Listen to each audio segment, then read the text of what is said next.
이사야서 6장 전체를 우리 다 같이 한번 보겠습니다. 이사야 6장 1절에서 13절 한 절씩 교독하겠습니다. 제가 먼저 1절 읽습니다. 우시야 왕이 죽던 해에 내가 본즉 주께서 높이 들린 보좌에 앉으셨는데 그의 옷자락은 성전에 가득하였고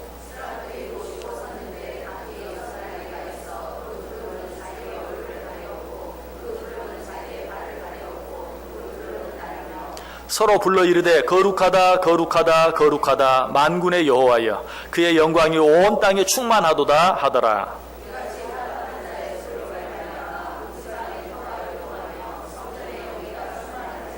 그때 내가 말하되 화로다 나여 망하게 되었도다. 나는 입술이 부정한 사람이요 나는 입술이 부정한 백성 중에 거주하면서 만군의 여호와이신 왕을 배웠음이로다 하였더라.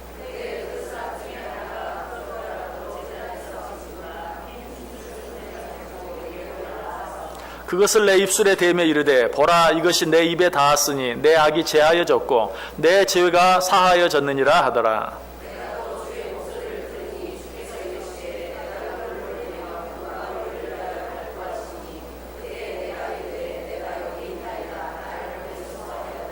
여호와께서 이르시되 가서 이 백성에게 이르기를 너희가 듣기는 들어도 깨닫지 못할 것이요 보기는 보아도 알지 못하리라 하여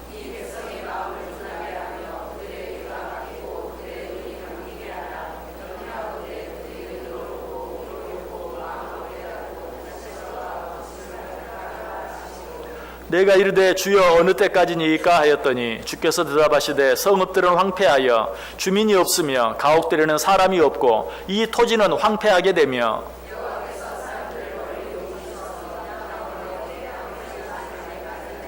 13절 같이 읽습니다. 그 중에 10분의 1이 아직 남아있을지라도 이것도 황폐하게 될 것이나 밤나무와 상수리나무가 배임을 당하여도 그 구루터기는 남아있는 것 같이 거룩한 씨가 이 땅에 구루터기니라 하시더라. 아멘. 우리 옆 사람들 가면 인사합니다. 참 잘 오셨습니다. 큰 은혜 받으시기 바랍니다. 추석 명절 잘 보내셨습니까? 우리 옆 사람과 추석 명절 인사 다시 한번. 추석 명절 잘 보내셨습니까? 여러분 표정을 보니까 잘 보내신 것 같습니다. 감사합니다. 10월 주제 무엇이죠? 이사야의 기도? 맞습니까? 예레미야의 기도입니다. 10월이 시작된 지 열흘이나 지나갔는데도 아직 제대로 못 보셨습니까? 10월 우리 달력에는 예레미야의 기도입니다. 그런데 오늘은 이사야의 기도에 대해서 생각해 보려고 합니다. 왜냐하면 이사야의 기도가 이제 우리 10월 마지막 주에 있을 VIP 초청잔치 예수 축제의 주제에 더 맞는 내용일 것 같아서 예레미야의 기도에 대해 생각해야 되지만 이사야의 기도에 대해서 한번 생각해 보려고 합니다. 자, 우리가 우리 인생을 살아가는 데 있어 가장 중요한 삶의 명제가 있다면 뭘까요? 우리가 인생을 살아가면서 반드시 기억하고 붙잡고 살아야 될 삶의 명제. 좀 너무 철학적인 것 같지만 무엇을 위하여 살 것인가 하는 이런 삶의 명제가 우리 속에 있어야 돼요. 자, 뭐 길다면 길고 짧다면 짧은 우리의 인생, 내가 무엇을 위하여 살 것인가, 이것에 대해서 한 번도 생각해 보지 않았다면, 아니 지금도 그렇게 묻는다면 내가 무엇을 위해 살고 있는지, 또 무엇을 위해 살아야 할지 대답할 말이 없다면 그 인생은 잘못된 인생이다 라고 말할 수 있어요. 우리가 살면서 내가 무엇을 위하여 살 것인가 반드시 생각해야 돼. 그리고 그 답을 가지고 있어야 돼. 이러한 것을 우리가 사명이라고 말하기도 하고요. 좀 더 기독교적으로 말한다면 소명이라고 말하기도 합니다. 하나님께서 내게 어떤 소명을 주셨는가? 내가 하나님의 어떤 소명을 붙잡고 살고 있는가? 기독교의 유명한 철학자였던 키에르케고르는 그가 22살 때 자기 일기장에 이런 글을 썼어요. 온 천하가 무너져도 내가 붙들고 놓칠 수 없는 이것을 발견해야 한다. 이것을 위하여 살고 이것을 위하여 죽을 수 있는 나의 사명 말이다. 세상이 다 무너져 내린다 할지라도 내가 붙들고 살아야 할 어떤 삶의 명제, 즉 이것을 위해 살기도 하고 이것을 위해 죽기도 해야 할 그것이 무엇인가? 나는 그것을 붙잡아야 한다라고 22살 때 자기 일기장에 썼어요. 스위스의 유명한 사상가였던 칼 힐티라는 사람도 비슷한 말을 했습니다. 내 인생의 최고의 날이 있다면 나의 사명을 자각하는 날일 것이다. 하나님께서 나를 이 목적을 위해 쓰시겠다고 작정하신 그것을 깨닫는 일 말이다. 내 인생의 최고의 날이 어떤 날인가? 내가 평생을 붙잡고 살아야 될 사명을 발견하는 날, 나는 이것을 위하여 살 것이다. 그 사명을 발견하는 날, 그 날이 내 인생의 최고의 날이 될 것이다 라고 말했어요. 전적으로 동감합니다. 우리 인생이 의미 있기 위해서는, 정말 우리 인생이 아름다운 인생, 가치 있는 인생이 되기 위해서는 내가 평생 무엇을 위하여 살 것인가 하는 그 사명, 그 소명이 분명해야 돼요. 우리 그리스도인들이 일생을 통해서 반드시 확인해야 될, 경험해야 될 두 가지 사건이 있다면 그 한 가지는 구원의 사건입니다. 나는 구원받았는가? 라고 나 스스로에게 질문할 수 있어야 되고, 나는 확실히 구원받았다라는 구원의 확신을 분명히 가져야 돼요. 이 내용은 중요한 내용이지만 오늘 우리가 생각할 주제와는 관계가 없기 때문에 길게 이야기는 하지는 않겠어요. 그러나 간단하게 다시 한번 이야기한다면 성경은 분명히 말해요. 주 예수를 믿으라. 그리하면 너와 내 집이 구원을 얻으리라. 영접하는 자, 곧 그 이름을 믿는 자들에게는 하나님의 자녀가 되는 권세를 주셨다라고 말해요. 여러분, 예수 그리스도를 믿으십니까? 예수 그리스도를 여러분의 주님으로 확실히 여러분 마음속에 영접하셨습니까? 그렇다면 여러분이 아멘이라고 대답한 그것이 거짓이 아니라면 여러분은 구원받은 것이 확실합니다. 그 사실을 의심하지 마세요.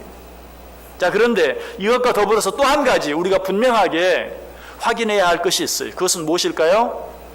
내 소명은 무엇인가? 하나님이 내게 주신 사명이 무엇인가? 그리고 거기에 대해서도 분명하게 대답할 수 있어야 돼요. 하나님께서 내게 주신 사명은 이것이다. 나는 이 사명을 붙잡고 평생을 살아갈 것이다.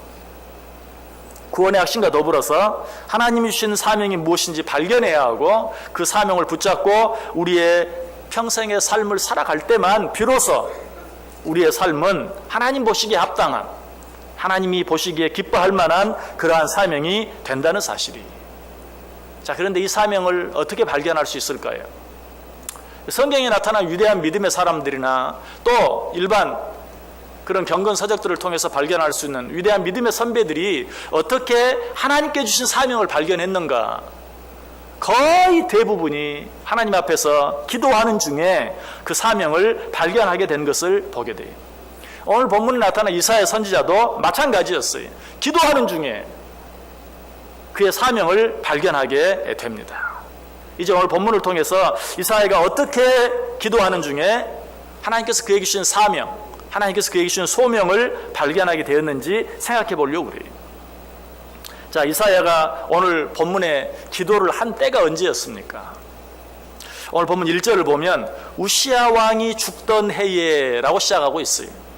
지금 이사야 선지자가 오늘 본문의 기도를 하나님께 드린 때는 우시야 왕이 죽던 해였어요.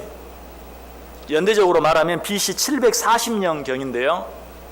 52년이나 유다를 잘 다스렸던 우시야 왕이 하나님께 징계를 받음으로 말미암아 문둥병에 걸려 죽게 되죠. 그러자 이 우시야 왕이 죽게 되자 아시리아를 비롯한 주변의 여러 열강들이 유다를 넘보게 되고 유다를 침공하게 돼요.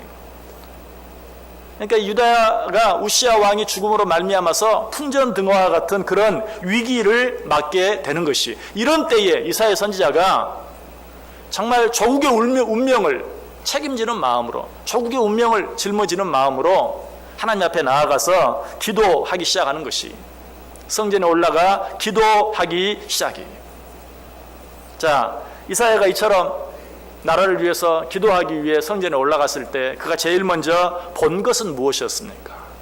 자, 1절부터 4절까지 제가 다시 한번 읽어볼게요. 우시아 왕이 죽던 해에 내가 본즉 주께서 높이 들린 보좌에 앉으셨는데 그의 옷자락은 성전에 가득하였고 스랍들이 모시고 섰는데 각기 6 날개가 있어 그 둘로는 자기의 얼굴을 가리었고 그 둘로는 자기의 발을 가리었고 그 둘로는 날며 서로 불러 이르되 거룩하다 거룩하다 거룩하다 만군의 여호와여 그의 영광이 온 땅에 충만하도다 하더라. 이같이 화답하는 자의 소리로 말미암아 문지방의 탕과 요동하며 성전의 연기가 충만한지라. 자, 어떤 모습인지 좀 대충 여러분 머리에 그려지면서도 좀 복잡하기도 하죠. 날개 6개가 있는 스랍, 그냥 천사의 모습이라고 생각하면 돼요. 스랍이 날개 2개로는 얼굴을 가리고 날개 둘로는 발을 가리고 날개 둘로는 나르면서 하나님의 영광을 찬송하는, 거룩하다 거룩하다 거룩하다 라고 찬송하는, 그리고 그 성전에 연기가 가득하고 문지방의 터가 요동하는, 어쩌면 정말 너무나 거룩하고 너무나 어미하신 그런 하나님의 모습을 표현하고 있는 것이 이사야 선지자가 기도하기 위해 성전에 들어갔을 때 본 모습은 바로 이런 모습이었어요.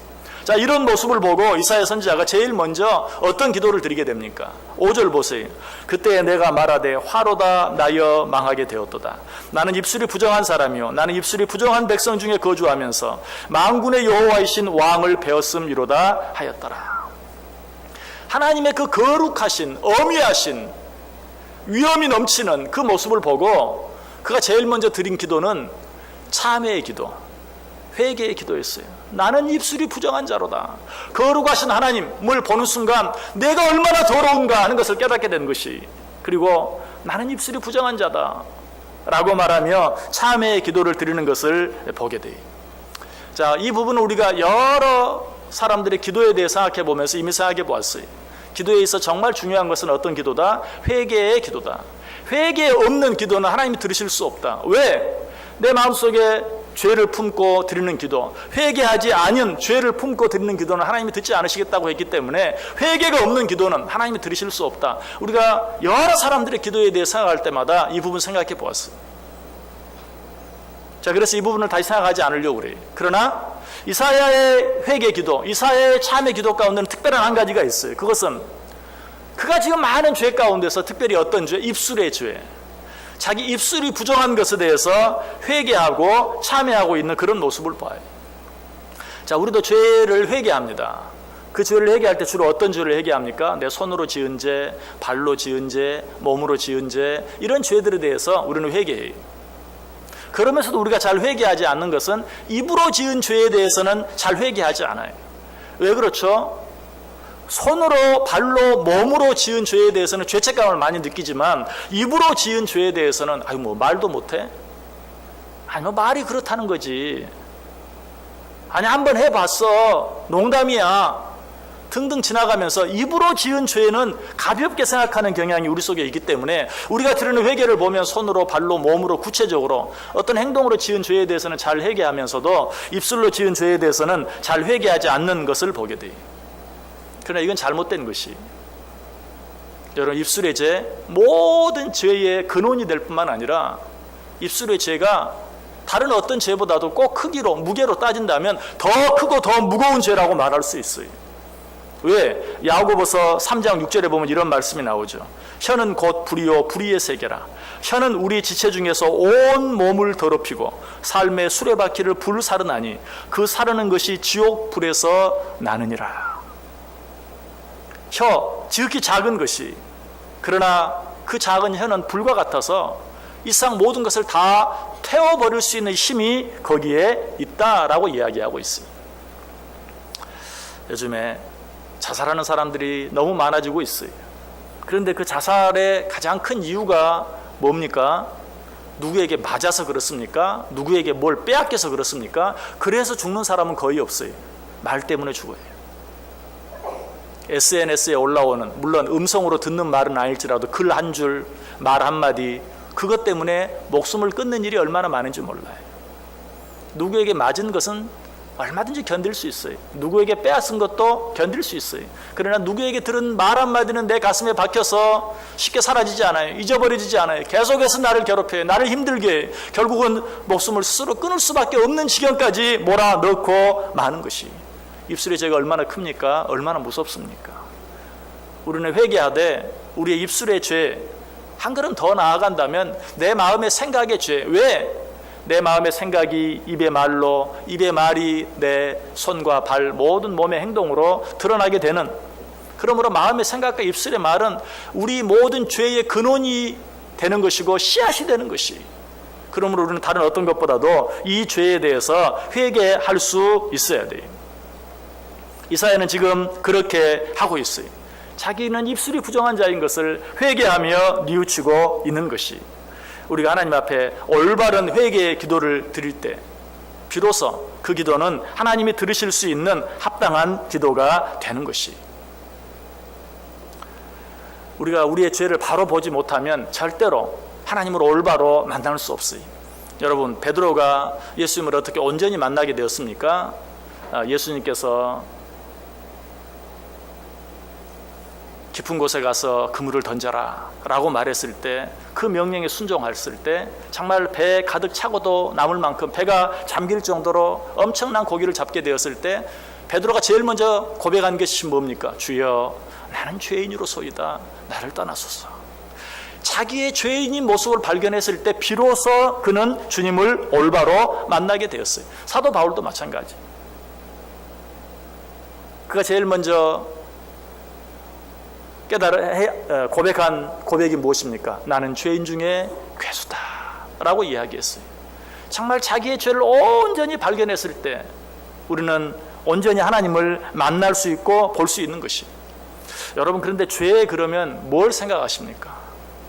남들보다 조금 더 잘못한 어떤 것, 세상적인 윤리나 도덕적인 기준으로 봤을 때 잘못한 어떤 것, 그런 것들을 죄라고 생각합니까? 물론 그것도 죄죠.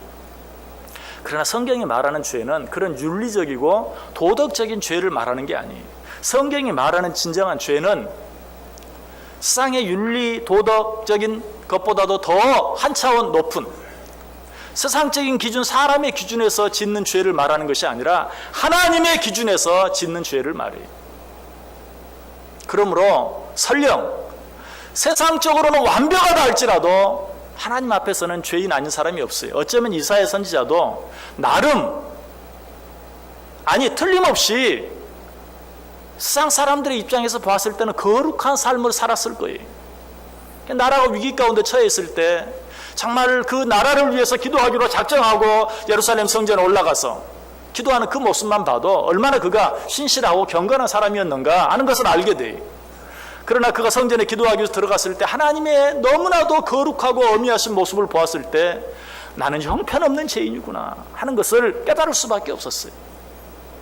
여러분, 아까 사도 바울이 뭐라고 고백했다고 그랬죠? 나는 죄인 중에 괴수로다. 그런데 정말 바울이 그렇게 형편없는 사람이었습니까? 아니에요. 성경은 분명히 말해요.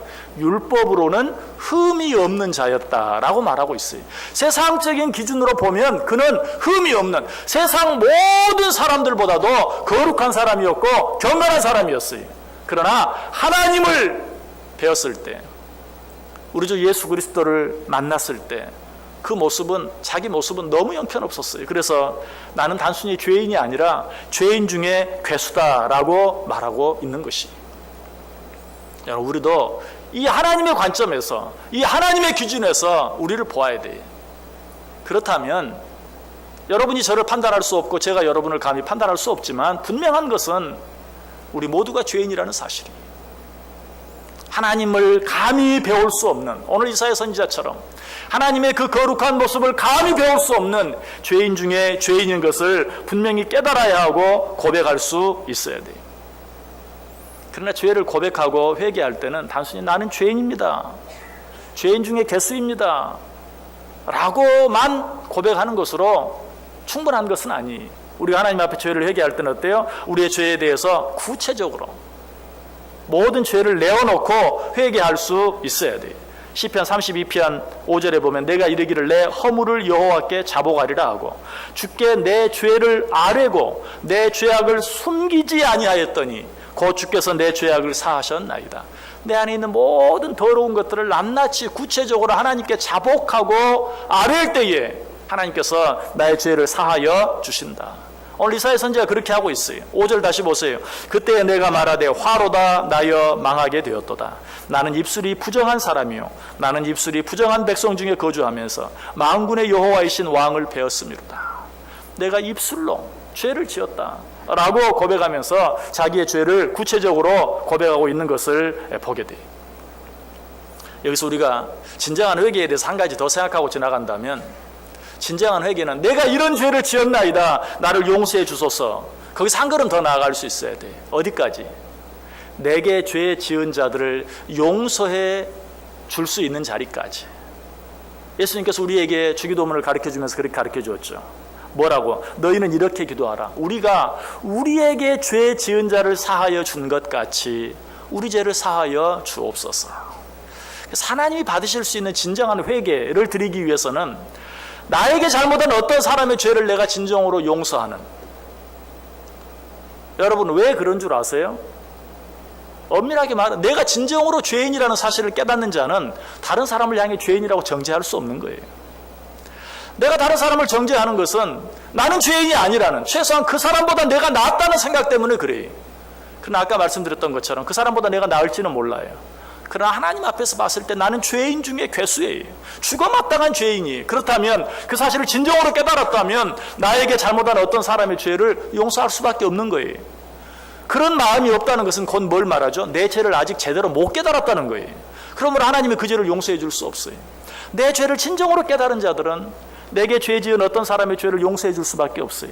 그러므로 다른 사람의 죄를 용서하는 마음으로 하나님 내 죄도 용서해 주세요 라고 드리는 회개만이 진정한 회개요. 그렇게 회개하고 기도하는 자들의 기도를 하나님이 들어주신다라는 것이, 오늘 이사야 선지자도 그러했어요.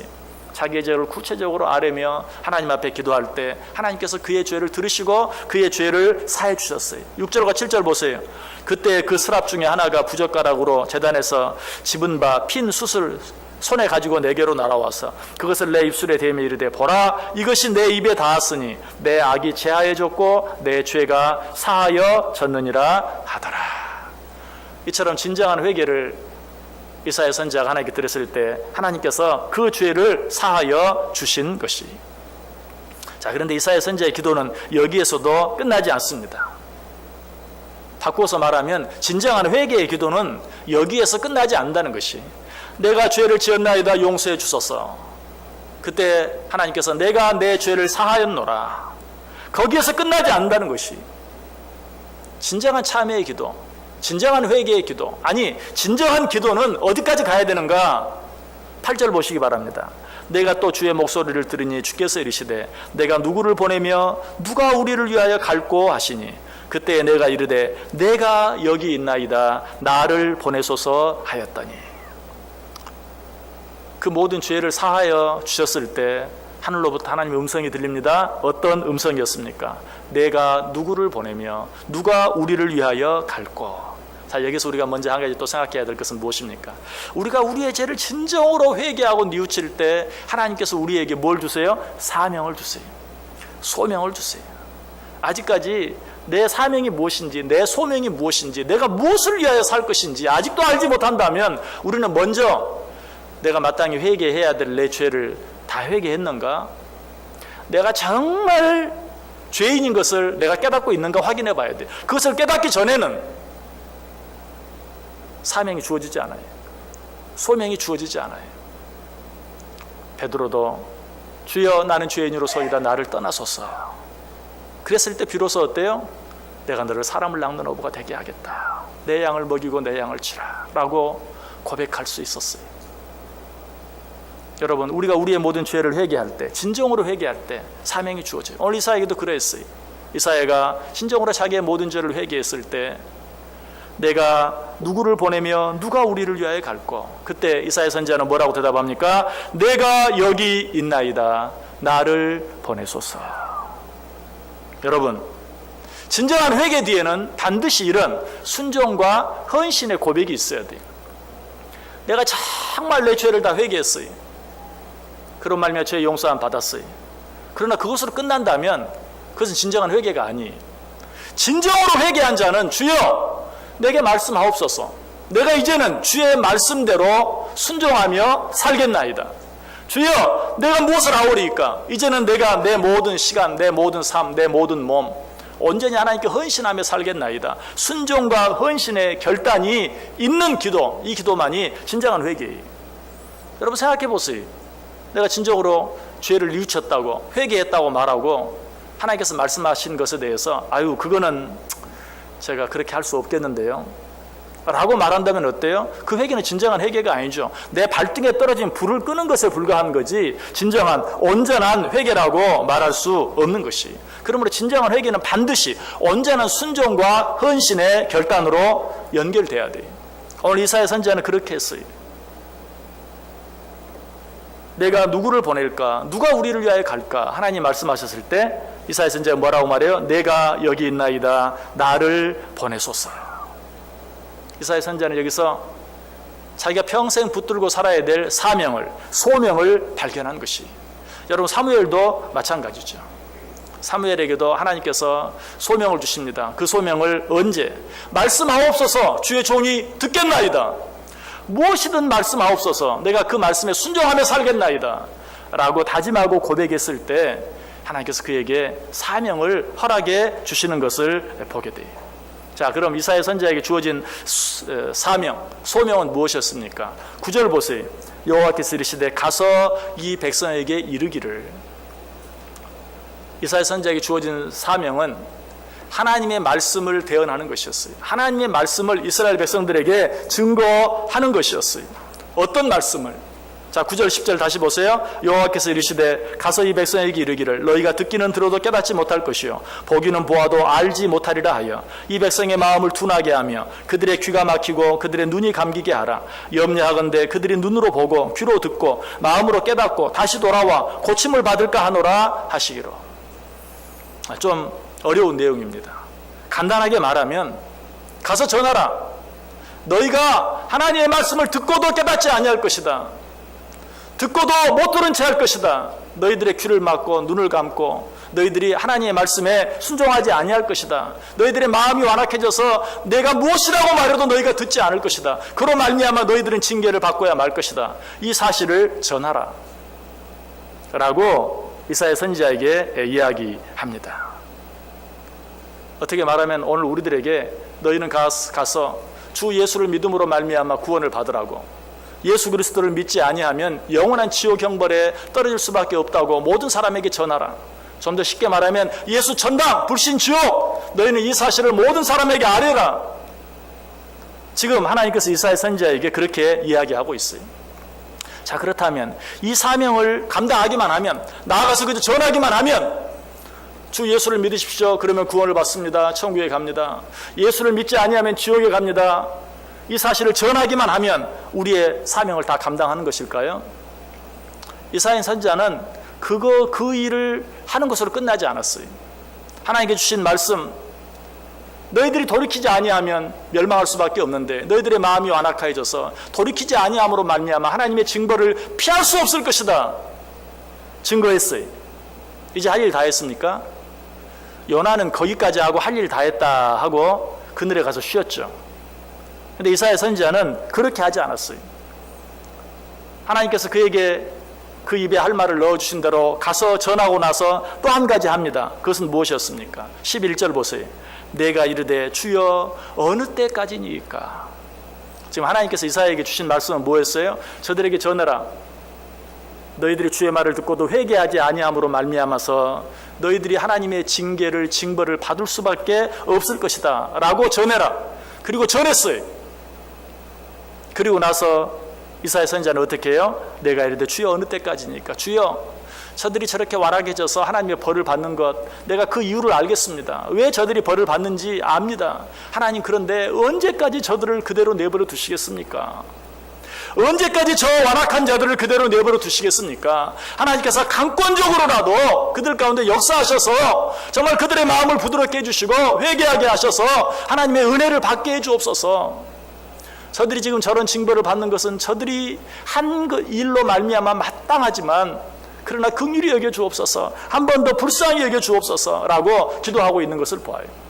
여러분, 이것이 진정한 사명자예요. 그저 나 할 일 다 했다, 거기서 끝나지 아니하고 내 할 일 다 하고도 하나님께서 내게 맡겨준 영혼들을 위해서 간절한 마음으로, 정말 내 자녀들을 위해서 기도하는 마음으로 그 영혼들을 위해서 기도할 수 있는 자, 바로 이런 자가 사명자라는 것이. 그렇게 했을 때 하나님께서 어떻게 응답하십니까? 오늘 본 마지막 절 13절 보세요. 그 중에 10분의 1이 아직 남아있을지라도 이것도 황폐하게 될 것이니 밤나무와 상수리나무가 배임을 당하여도 그 그루터기는 남아있는 것 같이 거룩한 씨가 이 땅에 그루터기니라 하시더라. 자, 그루터기에 대한 말씀을 하세요. 무슨 말입니까? 알았다.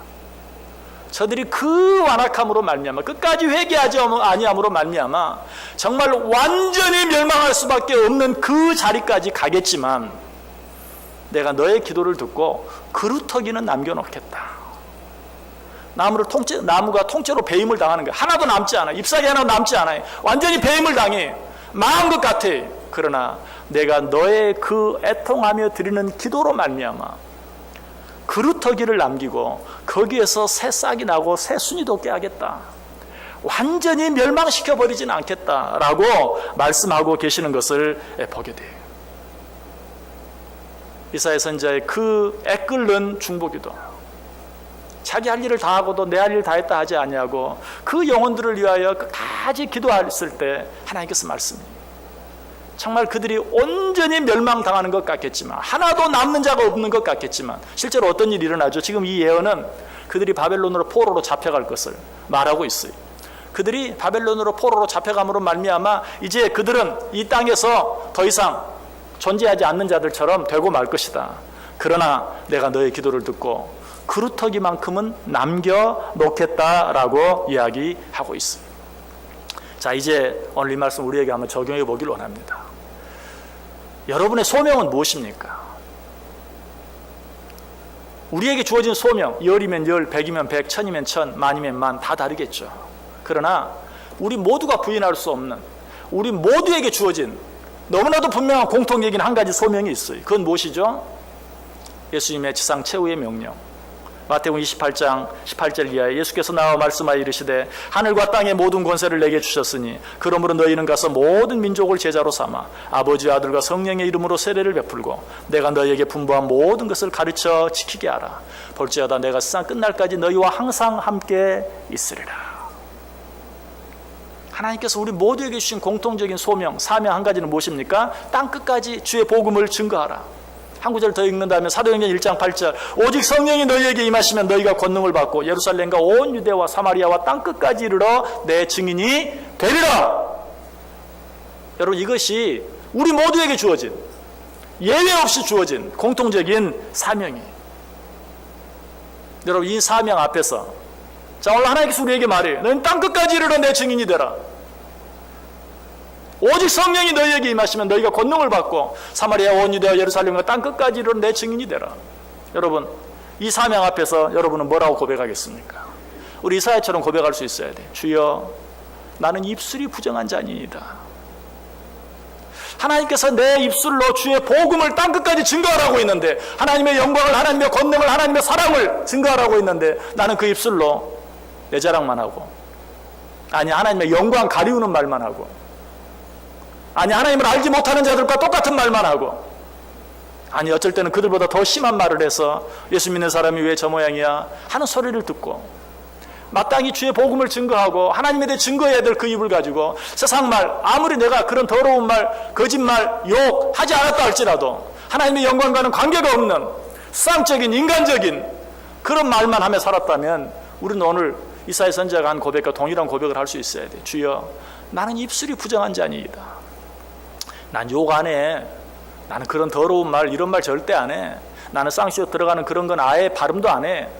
여러분, 그걸 말하는 게 아니, 하나님의 영광을 드러내고 하나님의 복음을 증거해야 될 그 입술로 쌍적인 말만 하고, 인간적인 말만 하고, 아니 내 자랑만 하고, 그렇다면 우리는 하나님 앞에서 오늘 이사야 선지자처럼 주여, 나는 입술이 부정한 사람입니다 라고 고백해야 돼. 진정으로 회개해야 돼. 그러면 다 했습니까? 아니, 거기서 한 걸음 더 나아가야 돼. 주여, 나를 보내소서. 이제는 내가 가서 내 자랑만 하던 이 입술, 세상적인 얘기만 하던 이 입술 가지고 주의 복음을 증거하겠나이다. 하나님의 사랑을 전하겠나이다. 주여 나를 보내소서라고 고백할 수 있어야 돼요. 그러면 내 할 일 다 했나요? 아니, 그 영혼들을 위해 이사야 선지자처럼 애끓는 마음으로 주여 어느 때까지니까, 주여 저 영혼들을 어느 때까지 복음만 계시겠나이까. 정말 내 자녀를 위한 기도처럼 하나님께서 내게 맡기신 영혼들을 위해 기도해야 돼요. 주여 어느 때까지니까. 이제 주님께서 저들의 마음 가운데 찾아가 주셔서, 저 완악한 자들의 마음 가운데 찾아가 주셔서 그 완악한 마음을 부드럽게 하시고 열려지게 하셔서 이제는 그들에게 증거되어진 복음을 듣고 주님 앞에 속히 나오게 해 주옵소서. 그러면 하나님께서 어떻게 해주세요? 안 될 것 같은데, 안 될 것 같은데, 그럼에도 불구하고 내가 네 기도를 듣고 그루터기를 남겨주겠다. 죽어버린 것 같은, 모든 게 끝난 것 같은 그 나무 밑동에서 새싹이 다시 돋아날 수 있도록 해주겠다. 여러분, 하나님께서 저와 여러분에게 분명히 주신 사명, 피할 수 없는, 이 세상 우리의 생명이 다할 때까지 정말 피할 수 없는 그 사명, 땅끝까지를 주의 복음을 증거하는 그 사명, 이제는 세상 말만 하고 내 자랑만 하는 그 입술로 하나님의 복음을 증거하고 우리 하나님을 자랑하면서 주의 복음을 증거할 뿐만 아니라 그들을 위하여 애끓는 마음으로 기도함으로 하나님께서 내게 맡겨준 영혼들을 건져낼 수 있는, 그래 하나님 앞에 갔을 때 정말 내게 주어진 사명 감당하였나이다 라고 대답할 수 있기를 간절히 바라요. 여러분, 우리 성경 한 구절 같이 찾아 읽고 오늘 말씀 마치겠습니다. 로마서 1장 16절. 로마서 1장 16절. 로마서 1장 16절.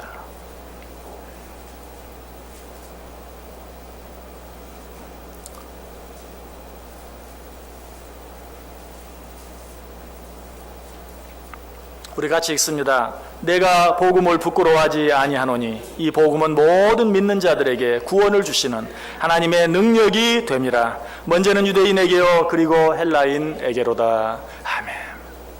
이제는 내게 능력이 있는 것이 아니라 하나님께서 내게 주신 복음의 능력이 있는 줄 믿고 이 복음을 내게 붙여준 모든 자들에게 증거하기로, 그리고 그 영혼들을 위해 기도함으로 하나님의 택한 자들이 하나님께로 돌아오게 하는 놀라운 사명 감당하며 살아갈 수 있는 저 여러분 될 수 있기를 주님의 이름으로 간절히 축원합니다. 기도하겠습니다. 하나님 감사합니다. 우리를 구원해 주시고 우리에게 너무나도 귀하고 아름다운 사명 허락해 주시니 감사합니다.